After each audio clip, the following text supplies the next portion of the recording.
Namaste and good evening, friends, and welcome to Indica Q&A. So this is the program where we talk about books. We feature an author each week, and we have a heart-to-heart conversation with the author about the book. So the book in question for today's session is Abhaya, and the author is none other than the celebrated Saiswaroopa Iyer. So it's indeed an honor for me personally to be hosting this particular session. So Saiji, welcome to the session.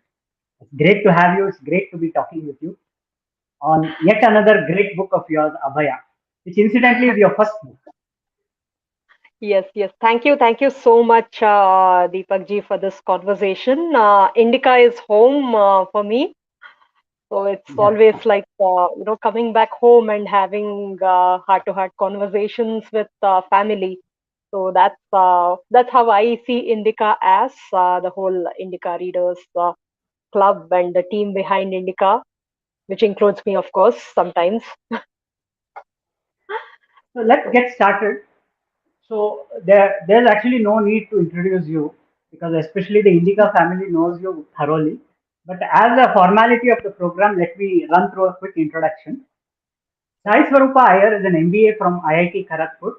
Having worked in a venture capital firm as an analyst, she embarked on her writing journey by self-publishing her first three books, Abhaya, Avishi, and Mauri. She then got a contract from Rupa Publications to publish three novels, of which Draupadi and Rukmini have already been published and they are bestsellers. The success of her self-published books and, of course, Draupadi and Rukmini led Bloomsbury India to acquire the rights of her self-published books, and now they have been republished in paperback. Sai Swarupaji is also the curator of the short story collection Unsung Valor. She is presently working on a book for authors as well as a historical fiction novel. Abhaya, the book being presented in today's Q&A, is her first published book and incidentally is also her latest published book. The first avatar was a self-published book and now as a book published by Bloomsbury. Now this book has a very interesting premise since it explores the Narakasura legend. So who was Abhaya? How is she connected to the Narakasura legend? And what role does Krishna have to play in this novel? If you want to know the answers to this question, then you need to read this bestseller novel. To know more about this book, do listen to our conversation. So before we start off, I would like to share that we have a book giveaway going on. So Indica is giving away books to people who ask questions during the show. So I would request you, whichever site you are watching it on, whether on Facebook or YouTube, use the comment box and post your questions. So we'll take up the questions at the end of the show, and the best two questions will win books from Indica. So please do participate and ask your questions. So officially, Saiji, let me once again welcome you. Welcome to Indica Q&A. Namaste. Let's start. Srimatre Namaha. Yeah. So Abhaya is your first published book, and as we mentioned, it features the Narakasura legend. So our viewers would be very curious to know how you got the idea for this novel.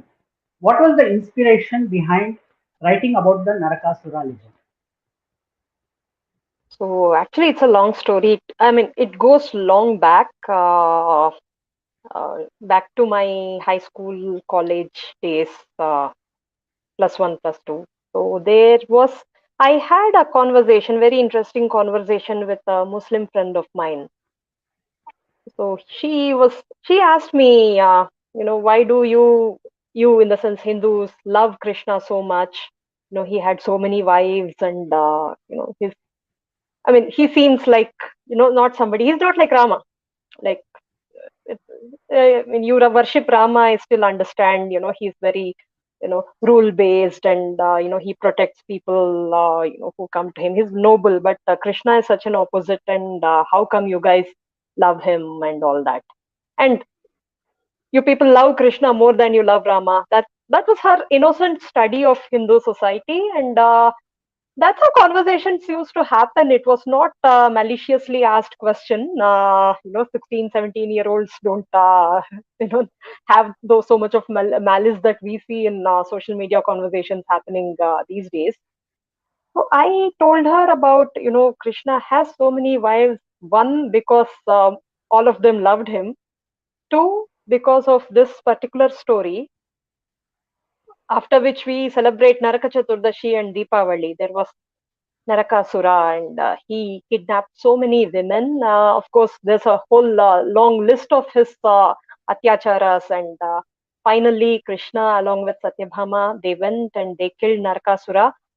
Even after killing Narakasura, the future of those women, 16,000 women, hung in balance in those times of the and and Krishna wanted them to come back to mainstream life, which is why he actually married them, gave them his name, and that's how he ended up with so many wives, and that's one of the reasons why we love him even more. So that's what I explained her. All well, she was convinced. Now, what went wrong is that a couple of years down the line, a couple of Hindu girls asked me the same question. Right? That's when I sensed that something is actually wrong. I can understand a Muslim girl asking the question. She may not know the nuances. Everybody knows the story, but she may not know the nuances of the this one. But something is terribly wrong if Hindu girls of 20, 22 years of age don't understand and don't know this, such a popular story. We celebrate Naraka Chaturdashi is quite a common festival, and because it comes just right before Deepavali, and if we don't know the story, then there is something really, really wrong. uh, Parallelly, I didn't know that I would become a writer or write stories or anything like that. Down that day I was grappling with my career, academics, moving to the city, culture shock, and a lot of things in my life. But parallelly, there was this character Abhaya grew within me. So I started subconsciously, I started thinking of the story from the perspective of one of those women saved by Krishna. Right? How would it be? And again, without my conscious effort, I started making up a background story for her. You know, which kingdom she would hail from, what would be the society she exists in. So it has to be the Mahabharata society, and reconciling Bhagavata and Mahabharata, right? Because Mahabharata follows strict chronology, while Bhagavatam, it gives us episodical stories from the life of Krishna. So we have to do our reconciliation study both parallelly and do a reconciliation to arrive at a chronology of both. And the story started forming in my head. It was just there in my head. I remember jotting it down in Telugu sometime, in one of my class notebooks, the back pages of class notebooks. And I even feared that something is really, really wrong with me because the imagination is actually going out of control. Let me try and focus on the classes or whatever. And sometime down the line, I came across this very inspiring set of 7-volume book called Krishna Avatara, written by K.M. Munshiji, the founder of Bharatiya Vidya Bhavan. And he explores the life of Krishna from a fictional perspective, but bringing in a lot of new insights and a lot of life to the characters of Mahabharata.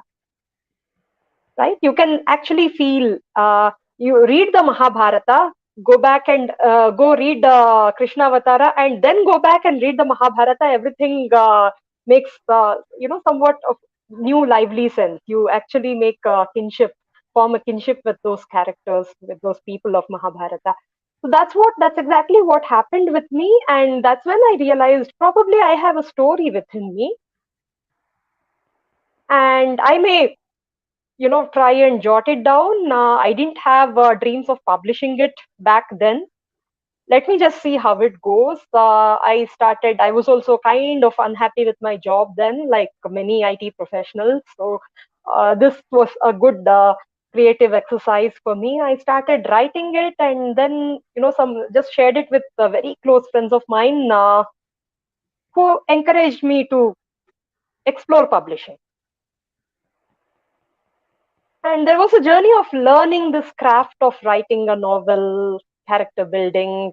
Basically, I just can't go about writing, whatever I want. There are, I wouldn't want to call them as constraints, but there is craft, there is art, and there are sources that we have to adhere to when we are exploring such stories. And I learned it through my journey. So that's how, that's the story behind Abhaya. It's a very interesting story, and I think we should be thankful to those girls, because if they had not asked you this question, then probably your writing career would never have started. You would have missed Oh yes, so oh many yes, oh yes. great books from you. So continuing, let's now look at the protagonist of our novel. Now, something interesting that I found is that all your protagonists are non-fictional except Abhaya. Avishi Yes, and Mauri are based on real characters, and yes, Rukmini and yes. Draupadi, of course, we know them very well. So Abhaya is the only fictional character, or rather the fictional protagonist that you have created.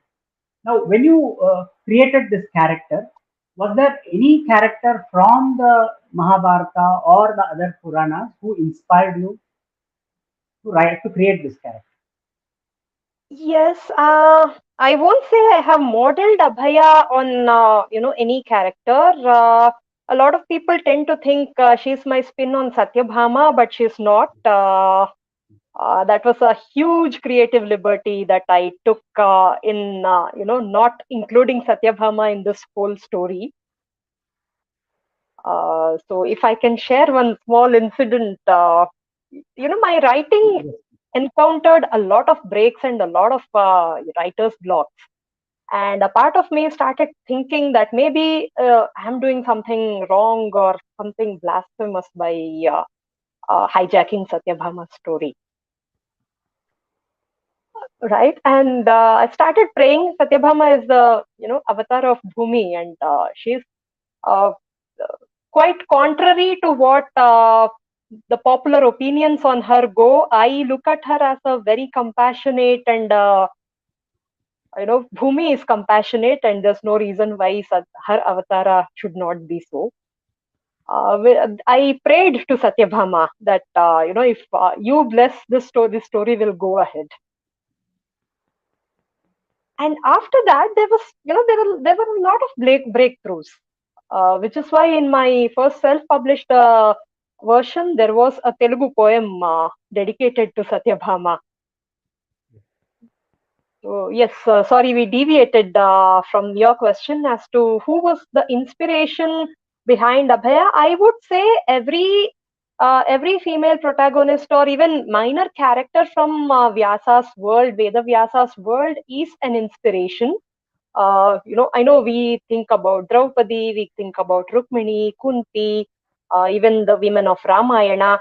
The way each woman makes her mark, visible, like, and Vedavyasa, the way he gives platform to female characters is something so so inspiring. Like, each woman is so different, unapologetically follows her arc, and gives us a valuable lesson. Be it Shakuntala, forget the Kuru women, but come to Shakuntala, come to Madhavi, who's the daughter of Yayati, Shandili, and all those Rishikas who come in those minor stories. Each of them make their own mark so uniquely.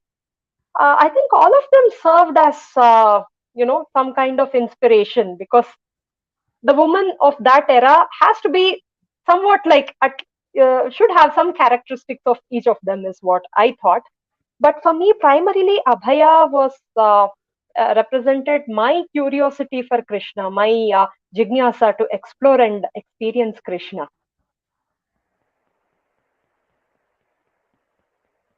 So now every successful book has a strong protagonist as well as an antagonist. Now in Abhaya we have a very strong and powerful antagonist, Bhauma. Now you have presented him as the head of the Shakta cult. So that gives a very interesting narrative for this novel. So what motivated you to introduce this innovative element? a Yes. fight and leader of the country. So to begin with, let me confess that I am a Shakta. I am a practicing Shakta myself. And there is a very interesting Shakta legend about Narakasura, that he was a devotee of Kamakhya Devi. And the Kalika Purana and the Shakta legends, they say that, and even the Sthala Purana of Kamakhya Devi, the Kamarupa, it talks about Narakasura as starting as a devotee uh, of Kamakhya Devi, and he strays away from the path of devotion because, basically, he got into bad company or something. They even blame Shonita's, who's the Banasura, also for his straying the out of the path. And one fine day, the goddess loses it and she kills it. And there's also an interesting legend about he wanting to marry the goddess, and she sets a condition about him trying to build steps, and and she tricks him basically into not completing that task. When he realizes that, he gets angry and he starts going against the goddess, and that's when she kills him. So that's the Shakta legend of Narakasura. And both the stories are so different, but I started seeing this Bhagavatam's aspect of Narakasura abducting so many women, right? And the yogini practice in the Shakta, the Vamachara Shakta school, right? The worshipping a woman is one of the one of the central tenets of Vamachara Shaktism. It started. It just felt like a great way to reconcile both these versions. As to that's what he was a Shakta, and he was drunk with some kind of power thirst, which is why he probably tried to lure or abduct so many women, and he entertained these dreams of world domination or whatever through his religious ways. And that was how I that's how my bhauma took form. And in a way, we see a lot of religious zealots trying to aspiring for world domination. They try a lot of, especially these days, there are a lot of underhanded techniques that they follow by creating false opinions, building false narratives and all. And yeah, I should be thankful to them also. They gave me my bhauma. That's right. Now, one more interesting character in the Narakasura story is Mura. Now, in the original story, Mura doesn't have much of a role. He's just a henchman of Naraka. But in your novel, he comes to life as a very important character. In fact, he's one of the characters I liked a lot when I read this novel. So, what would you like to tell our viewers about this key character in your novel? Oh yes, this is a tough question for me because I would like to believe that Mura wrote himself. There's partly it's like he wrote himself. I didn't entertain any favorable thoughts about Mura, but somewhere the Indic art of Indic aesthetic of storytelling, like even Ravana had Kumbhakarna and Vibhishana, who Vibhishana totally broke ties with him. Kumbhakarna, till the last moment, he tried to counsel Ravana to come back to the right path. And even Duryodhana, Kauravas had so many people wishing well, for them. Bhishma, Drona, who fought on their side, but they knew that they were on the wrong side. And somehow, I think the story needed such a character who was forthright otherwise, but is somehow tied up to the antagonist. And that's I think a lot of us, I don't mean to say we are all Muras, but part of our lives are somewhere following something that we don't believe, either the factors can be anything. So I think that's the one aspect which inspired this different portrayal of Mura. And I was also struck by the fact that out of all the asuras that Krishna killed, right, the battle with Mura is described in a lot of detail. And he's three-headed. So he has to be powerful, and the name Murari of Krishna is a lot more popular than any name associated with him killing Narakasura. That's right. And then there is this legend of Mura's daughter being married to Ghatotkacha with Krishna's blessing. So it was Mauri, actually, Mura's daughter, which made me look at a probably positive angle to Mura. And yes, a great part of himself wrote himself. So he has come out as a very colorful character, and some people may even say likable character also. Yep. Yeah. In I some way. really liked him. I liked him while I was writing him. He was the one who, when I was writing the scenes from Kamarupa, uh, he was the one who was, say, resonating with my conscience. Right?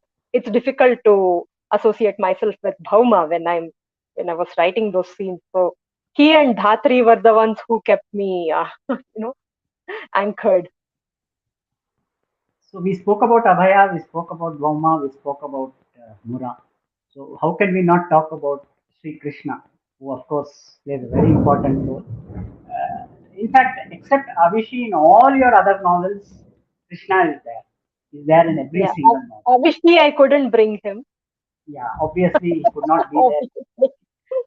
Now, something interesting which I would like to point out and ask is that in your books, the Krishna is not depicted as the god who used his divine powers to win over the enemies and achieve miracles like we see in popular renditions.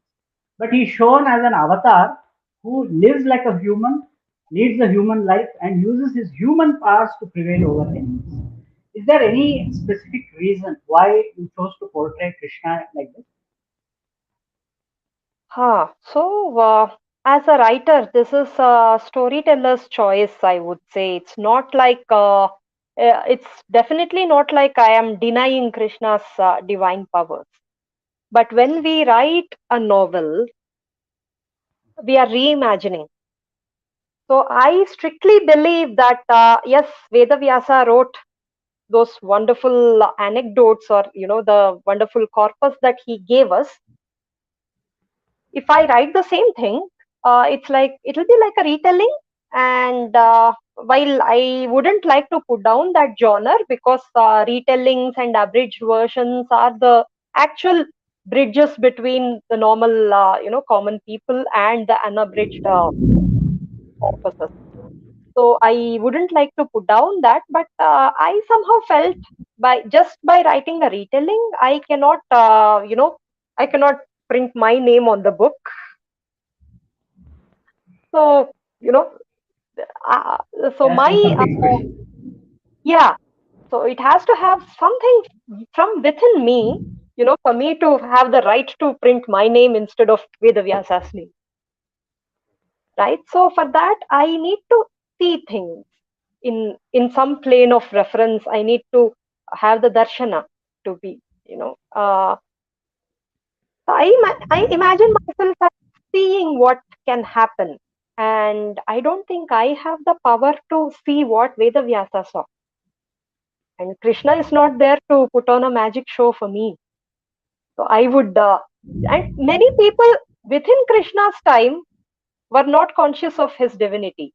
And even those who became conscious of his divinity actually prayed to him to give them back that Maya. So, for example, Devaki, as soon as Krishna was born, she was given that magnificent vision of what was actually Krishna. And she prays to him that I cannot enjoy being your mother if I'm always conscious about this, that let me be. Let me just enjoy being a mother. So give me back that Maya. And the second person who prayed for that Maya is Arjuna. After Vishwarupa Darshana, he confesses, I don't know what all I did in your company, being unmindful that you are this. And I can't even live my life normally with this kind of truth. So let me come back to that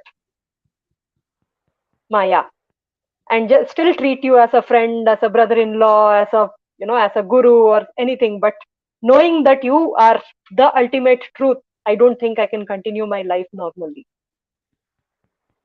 So that is the power of Krishna's truth. And I did not want to now venture into something which I won't be able to do justice. So I would say I honestly put down what Krishna has blessed me with about himself. Now, one more interesting thing which I observed in all your novels is about the geopolitics. So you cover the geography of Aryavarta at that time, the different states, and also touch upon the relation between the states. So particularly, I loved that a lot in Rukmini, where it was a very powerful element of the Yes, novel. yes, Now the same yes. thing happens even in Abhaya, and the characters are traveling all across the country. So there is a lot of reference to the geography of the country. So obviously that would have called for a lot of research.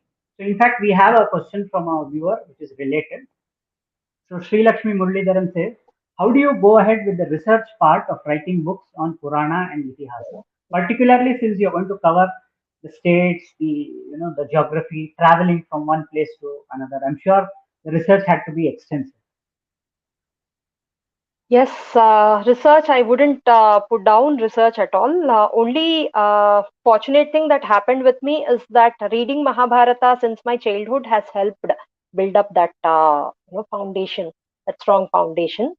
And also, I have to thank for K.M. Munshi ji, who very beautifully played out the whole geopolitical situation in his Krishna Avatara, as well as Bhagavan Parashurama, which is a prelude to the whole Mahabharata dynamics. So, and then Rigveda, actually, the whole power dynamics of the Mahabharata, they don't start in the Mahabharata itself. They have roots in Dasharagnya, the Rigvedic event of Dasharagnya, right? Where Sudasa, who is a Puru king, he fights with the rest of the tribes descending from Yayati, the Anus, the Drihyus. So basically, we see Indian civilization splitting into two, the Sindhu Saraswati and the Ganga Yamuna civilization. And then Saraswati being deserted by Yamuna, who joins Ganga, that also played a huge role in determining the prosperity of this particular kingdom. So, come the age of Mahabharata, we see a lot of these Sindhu Saraswati kingdoms struggling to remain in relevance by forging marital relationships with the Gangetic plain. Like Gandhara, they wanted to, they gave Gandhari to Hastinapura. Madra gave Madri. Shalya gave Madri. Jayadratha married Dushala. And even we see Kekaya, people forming minor relationships. So that's how I think they tried to stay relevant. They were in the Karna Shalya conversation of Mahabharata, we come to know how different the social dynamics between these two civilizations are. Of course, Karna doesn't use civil words, That's right. but yes, that was India at that time, with a very pluralistic it's a collection of civilizations where India is not one civilization. It's where multiple civilizations found a way to coexist harmoniously with the Puru dynasty. After Sudasa won that war, somehow the dominant Puru line, it did not stick to just the Puru concepts of yajna and all. They incorporated temples, which were more or less South Indian versions, South Indian practice. And then they incorporated nature worship, which was predominantly a Yadava practice. So we see Krishna, arguing for Govardhana Puja instead of the Yajna for Indra, right? That is protecting nature worship aspect. Then there are aspects of philosophical discussions, which is not even Chandra Vamsha. That's a Surya Vamsha. We see Rama, Janaka, and all immersing themselves into philosophical discussions. They have so it's the Bharata that formed in the Mahabharata times was an example of a very inclusive civilization. They had that kind of expansive view of dharma.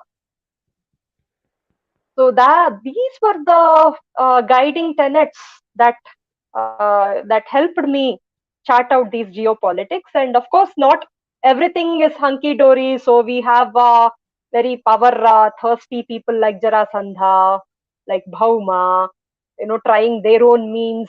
Bhauma wanted to take over the world with religion. Jarasandha wanted to take over the world with politics. Just like today's world. Yeah. So that's how Okay, the whole so geopolitical, dynamics they took shape. okay, just to remind our viewers that we are having a book giveaway contest thanks to Indica. So they're going to give away books to the people who ask the best questions. So please do keep asking your questions. We already have a few questions. We'll take them up a bit later. Now, this was announced yesterday. So we had a few questions posted yesterday on Twitter and Facebook. So unfortunately, it cannot be displayed on the screen, but I'll read them out to you. The first one has come from Naveen Kumar on Facebook. So he says writing fiction glorifying Sanatana is a recent phenomenon. And earlier it was a rare publisher who stuck out his neck. When you first wrote your books and wanted to publish, what hurdles did you face? And what do you recommend to budding authors in this field nowadays? Okay. So Naveen ji, and yes, this is a very important challenge that writers of today have to be conscious about. But to speak about the history of Indic fiction that glorifies Sanatana Dharma, right? It's not a thing of today actually.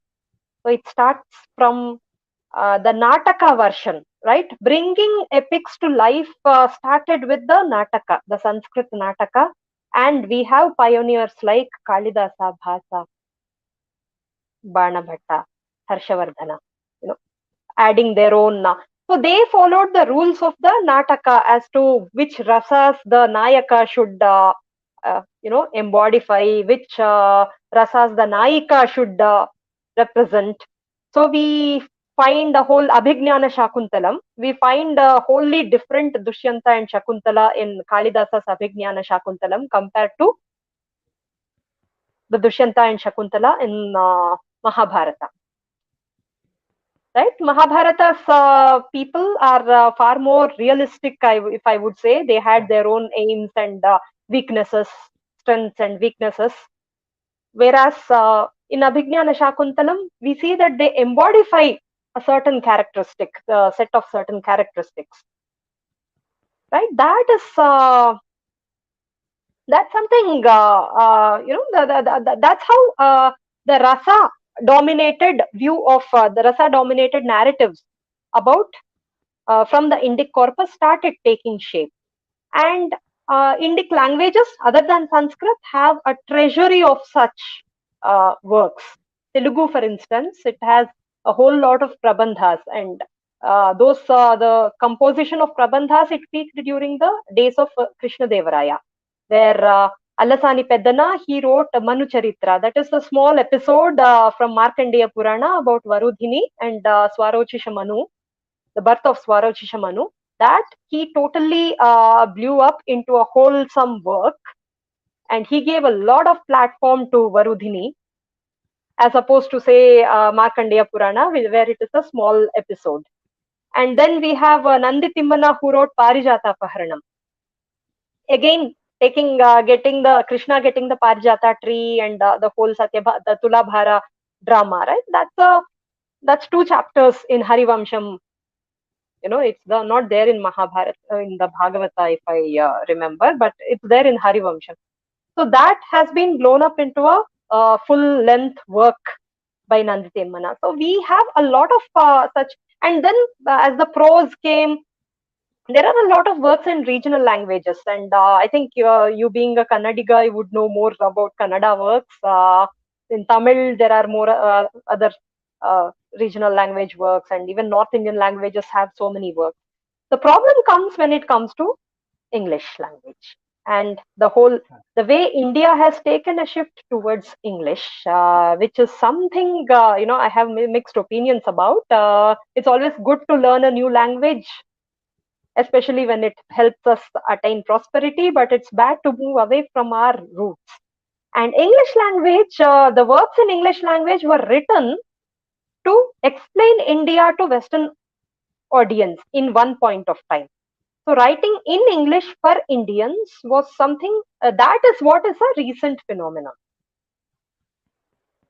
Correct. right? Probably the pioneer of this genre should be Amish Tripathi, though there are some good novelists who preceded him. But we started taking pride about our past, that in English language for the Indian audience is what I think Naveen is referring to.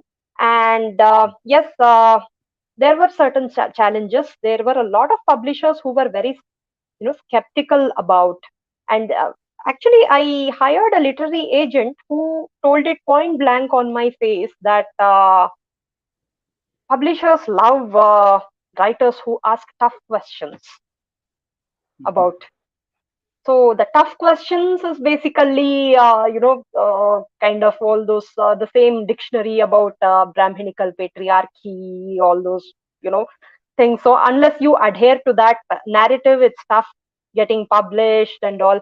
Why? I mean, it's not, this happened with me in 2012-13, but as late as 2016, I think the very popular literary agent, he had written an article in Scroll as to, if your ideology, if you're supporting this kind of ideology, you won't be published.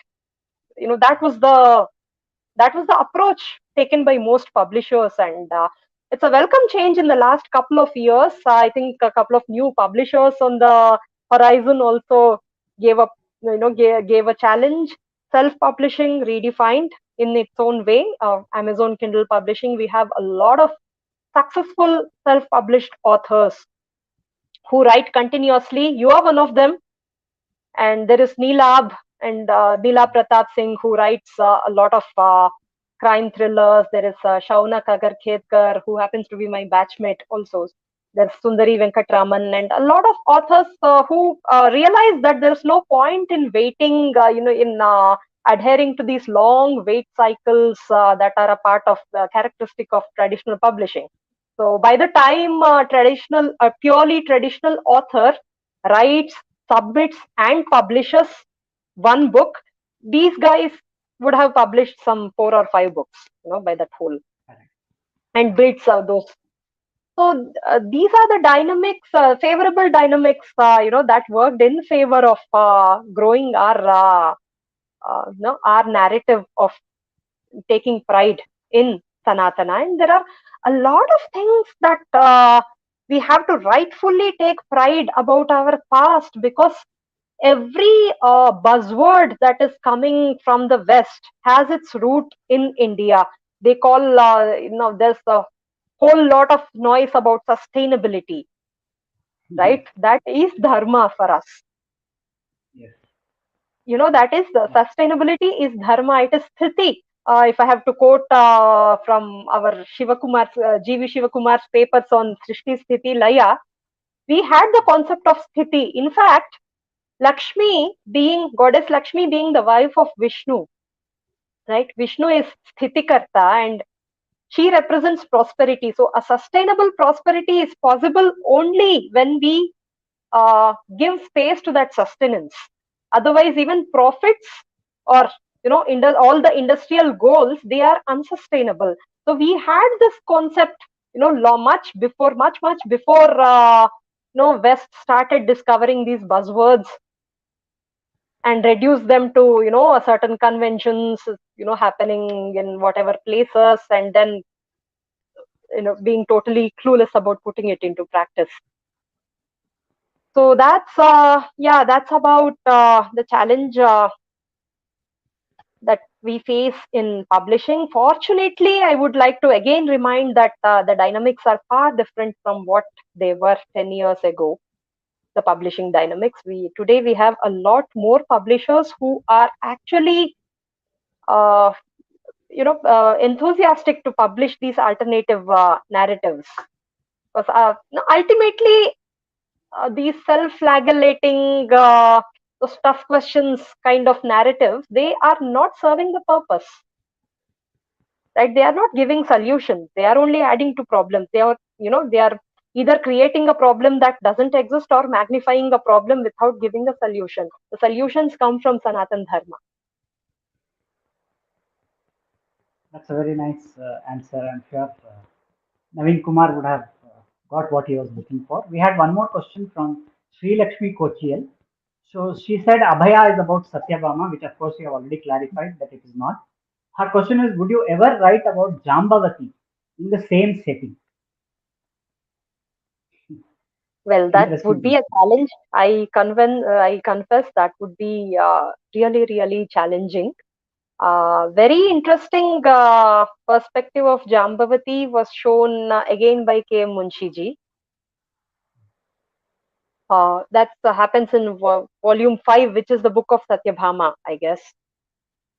But I am actually fascinated by each of these Ashtabharyas. I don't know whether each of these stories would grow themselves into a book or something. So to Sri Lakshmi, I would say I don't have visibility right now about Jambavati or her her side of the story, and but the fact that she represents the Jambavans tribe is something which opens new avenues in our way of exploring the Itihasa.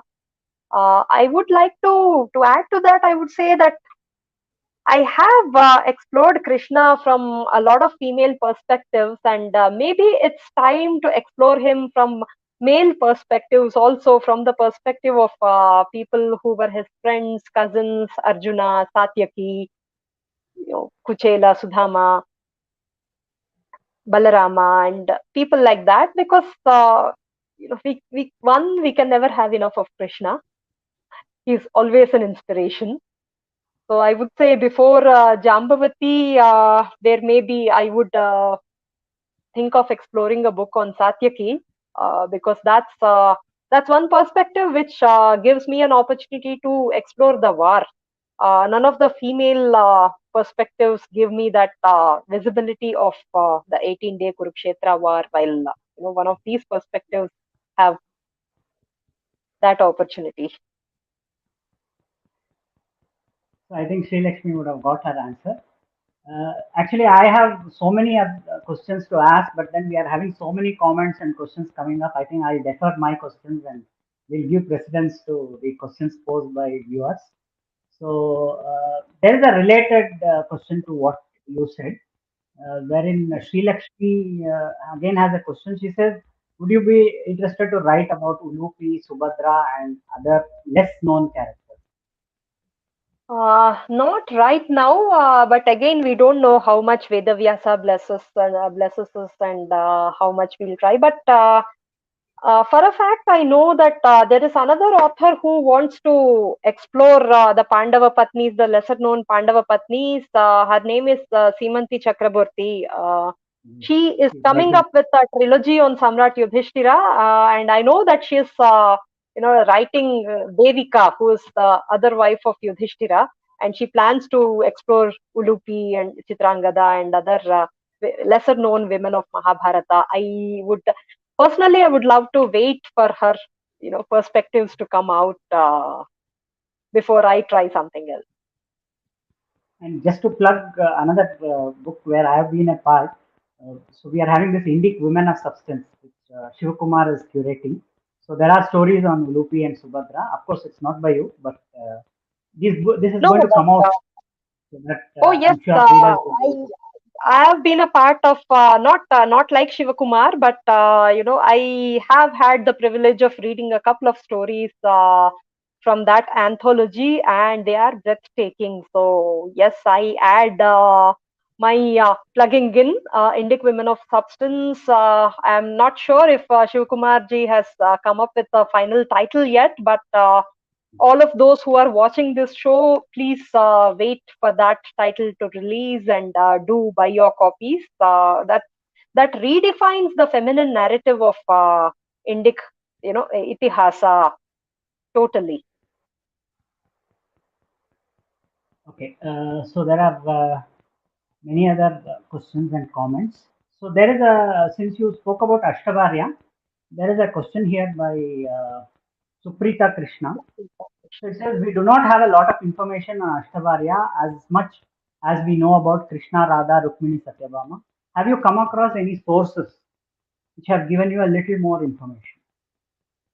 Probably See, while researching the Abhaya. sources are all out in the Mahabharata and Bhagavata itself. It's just that Mahabharata, after a point of time, it becomes all about the rivalry between the Pandavas and Kauravas. So you may not see these women playing an active role in the macro political story, but it's very when we read Bhagavatam as well as Mahabharata side by side, and maybe with Harivamsha and Vishnu Purana, the sources like that, we can understand the importance of each of these women. For example, Mitravinda. Mitravinda is the princess of Avanti, and she happens to be a cousin of Krishna, as well as her brothers Vinda and Anuvinda. I know Anuvinda has a quite a role in Abhaya, but Anuvinda and Vinda are Maharathi warriors who played a huge role in the Kurukshetra war. They fought by the side of Duryodhana for some reason, right? And so one can imagine Mitravinda's journey in opposing her own brothers, running away with Krishna. It's almost a mirror of Rukmini's journey, right? So one can safely say Rukmini inspired a lot of women of the Mahabharata to take to take their decisions. And then comes Satya, not Satyabhama, but Satya Nagnajiti, who is the princess of Koshala, right? And even Koshala plays quite a significant role in the war.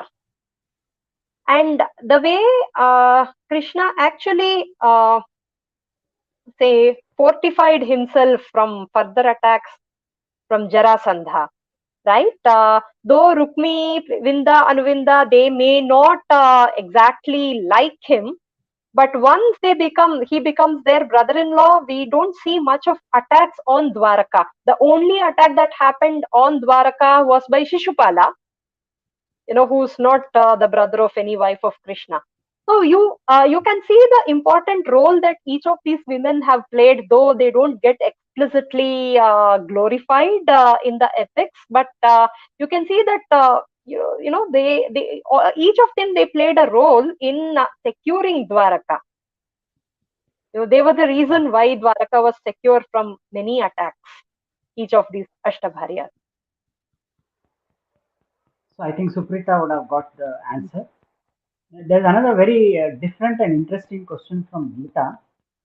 So she asks, do you thank or pray to the character like Satyabhama? Do you thank the character after the story writing is completed? So I Oh, think totally. yeah, what you have written about Satyabhama in the self-published version, I think that speaks for itself.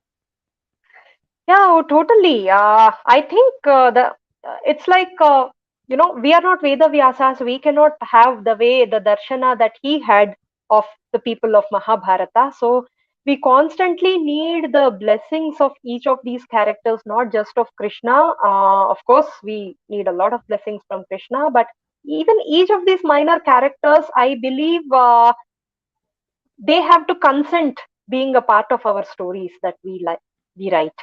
even totally fictional characters, or lesser known characters, each of them have to consent. Being it's like negotiating with actors. If you are directing a play or something, you make the actors sit down and convince them about their roles and how it sits with their mood, or rasa, or whatever brings out their strength. So that way, each of those characters, I don't like to call them characters. They were all people who existed in our history, but each of them have to indulge in our fantasies, right? And that is a blessing for which we have to be thankful to them. Okay, there is a comment from a Facebook user. It's not a question. So the comment says the four gate guards mounted, also known as Hayagriva Nishunda, the lights, the Panchananda, the five sounds, and iron Mura are an allegory of mounting steps to enter a temple. Not a Ah, question, yes. just a comment. This is a comment of yes, yes, yes. Okay. Then, yeah, there's another question about Mura. So he seems to be a favorite character of many. He says, what do you think was the idea behind the Mura Pasha, the trap broken by Krishna? So I think it was Vedavyasa doesn't write anything without a lot a deeper meaning, right? The pasha basically signifies attachment, right? Pasha is something which slows us down, and Ankusha is something which makes us go ahead, right? The elephant has to be goaded with the Ankusha, and the Pasha is to rein in, right? The horses need to be reined in, elephant needs to be goaded, which is why we have, in Shakta Tantras, we have Lalita Parameshwari who holds Pasha as well as Ankusha.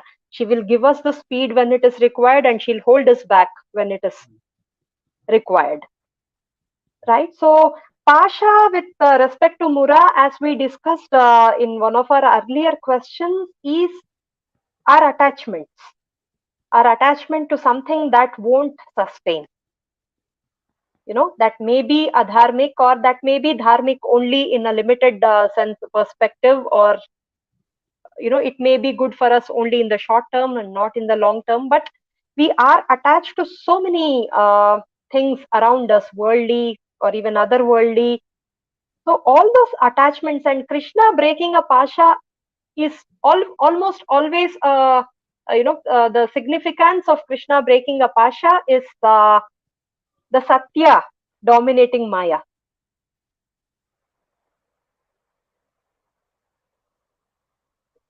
That's how I view. Okay. There's a comment here. It's not a question. So there's a reader who says that they have read the original book and also your book Rukmini as well as Amiganathra's book. So they say that reading from the original sources is not so easy. So I commend the writers like you who have taken this challenge and brought these stories in a manner that it could attract new readers. So I think this is a very important comment because what happens if you look at the Mahabharata, the unabridged version, it has 5,000 pages. And today's generation will definitely not have the patience to sit through that. I mean, when they see 5,000 pages, they are going to close the book. So it has to be presented in a very concise and attractive form, not just concise form. So I think you have taken the lead in doing this, and many of us, like me, are following in this tradition.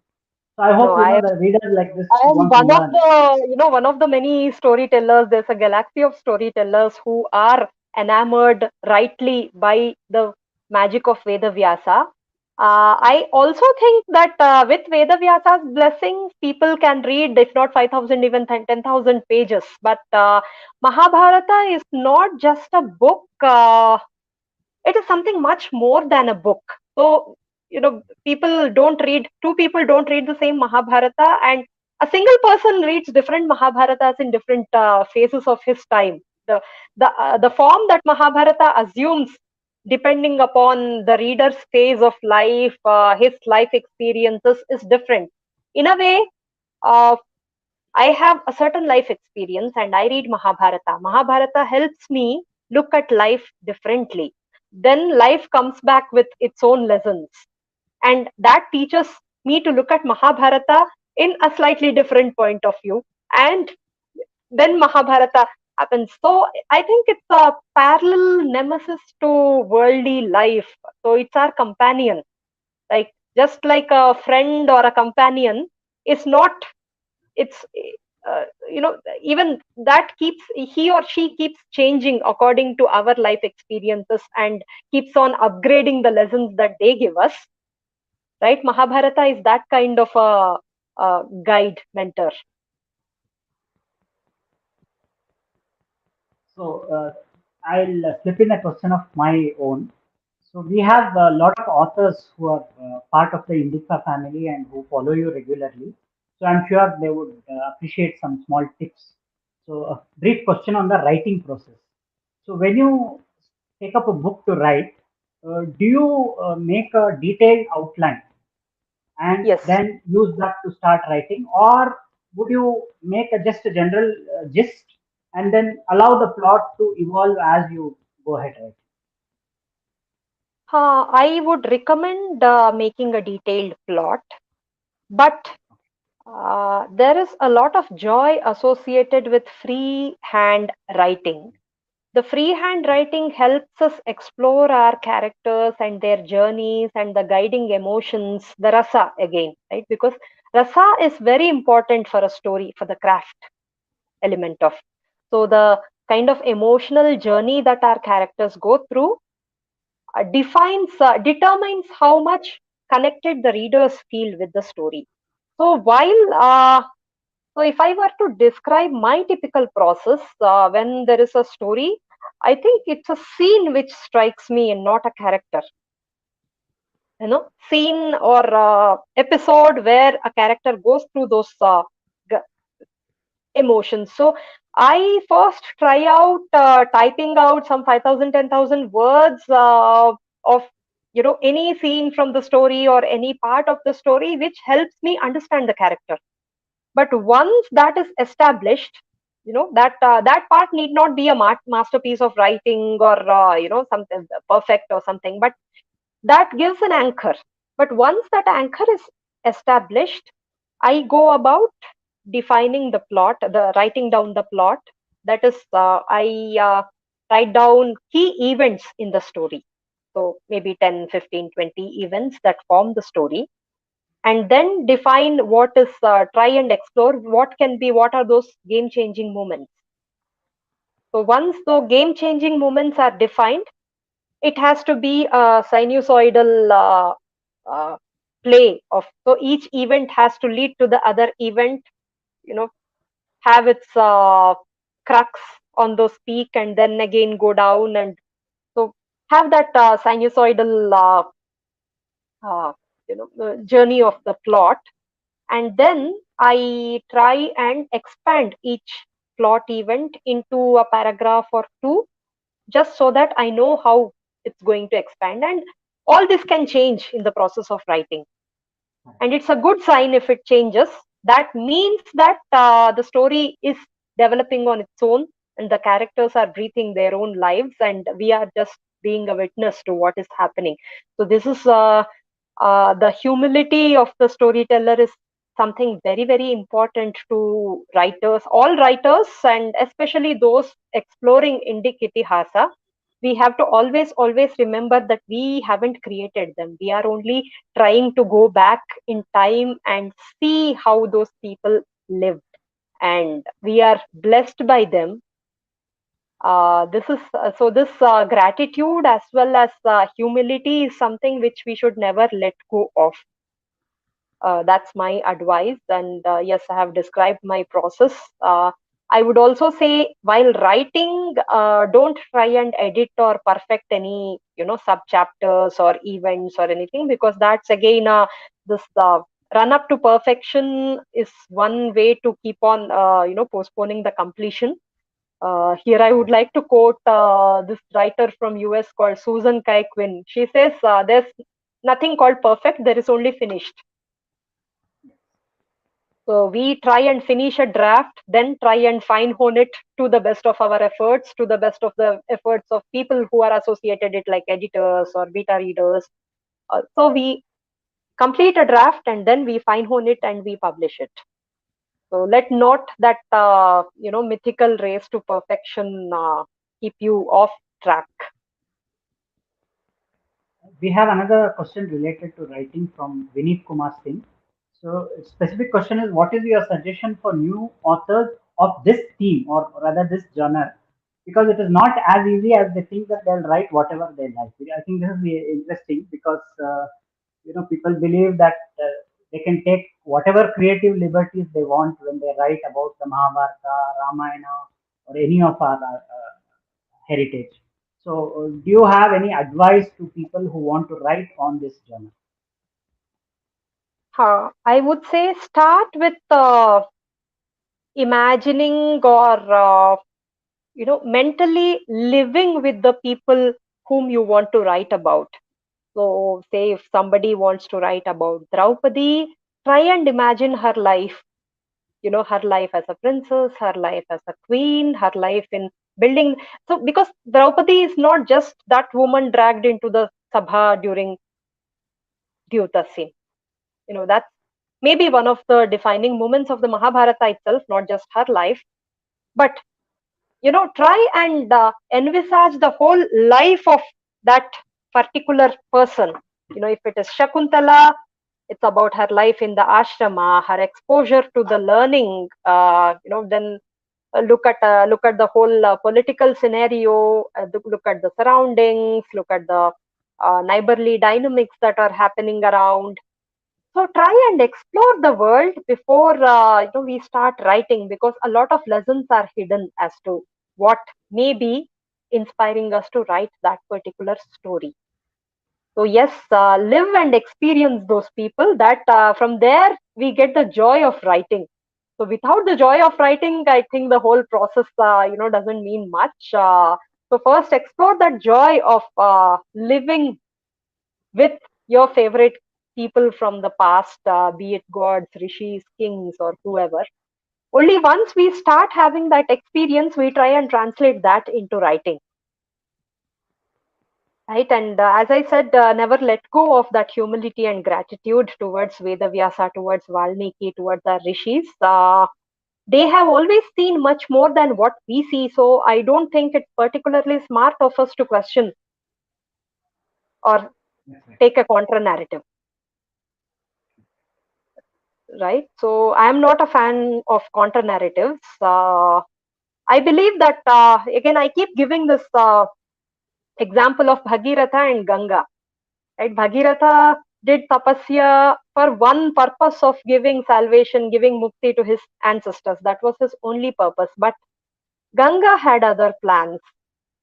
She would diverge, reconverge, go off the so-called path. But as long as Ganga reaches the destination of Bhagiratha, she's fulfilling that purpose. But in the process, she is also blessing so many other people with her presence. So the journey of Ganga is much longer than the planned journey of Bhagiratha.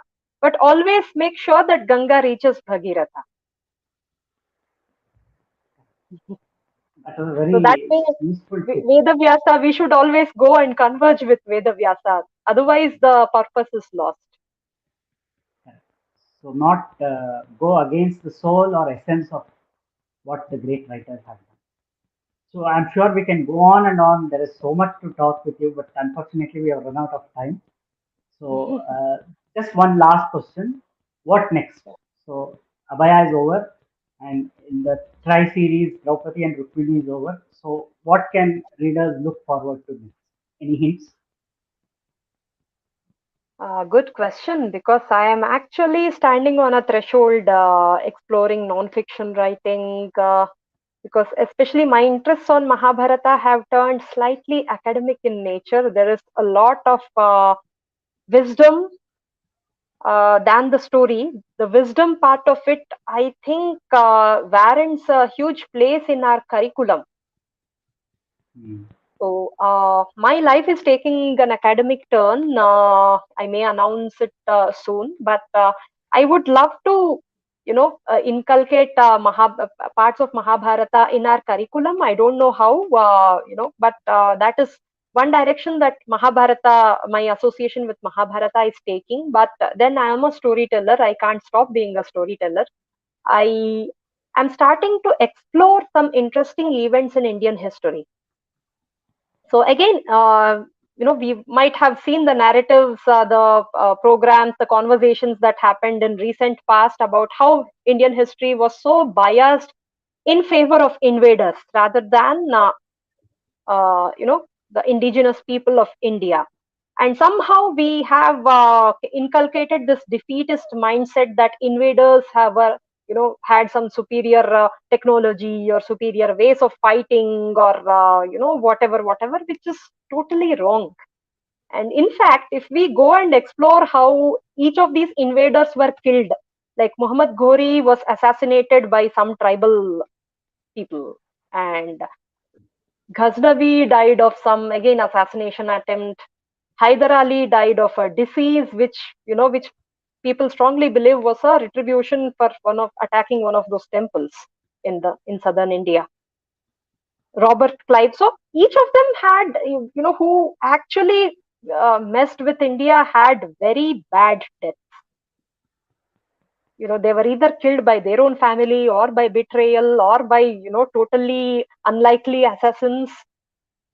So that way, I think, and the resistance that Hindu king, not just Hindu kings, Deepakji, there are common people from India who have withstood, rose up to the challenge, and who have fought off those invaders, like say Vema Reddy from the Adanki. So Vema Reddy's story, there's a great anecdote where he exploits, the bio warfare, right? He basically, there is this, not Bahmani, but I think there's one of the Tughlaq army. It has an outpost in Bhuvanagiri, which is north of Hyderabad, to the present days Hyderabad. And the way Vema Reddy recaptures that fort is totally scintillating. He tries to pollute the water source and weaken the soldiers with diarrhea or something, and then attacks. So talk about tactics, and I think the Hindu kings or Hindu warlords, the smaller ones, they had superior commitment and superior warfare also, which have to be brought out into light. And for example, another example, everybody knows about this Talikota battle of Vijay, where everybody thinks that Vijayanagara ended. Right? That is how we are supposed to believe that that is one dark day, and after that it's over for Hindu empires, right? Yeah. But nobody knows about the Battle of Penna, which happened like 40, 50 years after Talikota, where the Golconda armies, 1,20,000 soldiers of Golconda, the Turkic soldiers, come and besiege Penukonda, and a general called Yachamanayudu, who was fighting for Venkatapati Devaraya, right? He actually organized the battle in such a way that 50,000 Turkic soldiers were massacred on the banks of Penna. And they drove right from Penukonda to Golconda, that is, Penukonda to Hyderabad. Bangalore to Hyderabad distance, if we know, just subtract 2 hours from it. And the whole distance they practically drove the Turkic soldiers, and that has to be one of the glorious moments in Indian history. And tragically, nobody knows about it because of this whole biased narrative. So I think, if again, it needs blessings of Goddess Saraswati here, but I would love to explore those anecdotes from Indian history. So I'm sure readers will are in for exciting times. There's a lot more interesting Mhm. books and other ventures coming out for you. So we are totally out of time. So I would like to express my sincere thanks to all the viewers who put in their questions right from yesterday. So we have taken up many of them. So in case anything has been missed out, my apologies.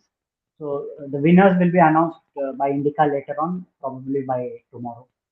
So with that, we have to come to the end of this session. Saiji, thank you so much for answering all the questions and sharing So your thanks views. a It was a lot. It's wonderful session. always, it's the pleasure about conversations in Indica is something totally different. Indica, as I said, Indica is home to me. And thank you for those insightful questions. It made me explore a lot of my own thoughts, Deepak ji. And I am a fan of your Abhimanyu. I hope he's doing well, and I look forward for Thank you so much. your upcoming books also. Thank you so much, Saiji. So once again, thanks to you, thanks to all the viewers, and thanks to Indika. Thank you. Thank Good you. night.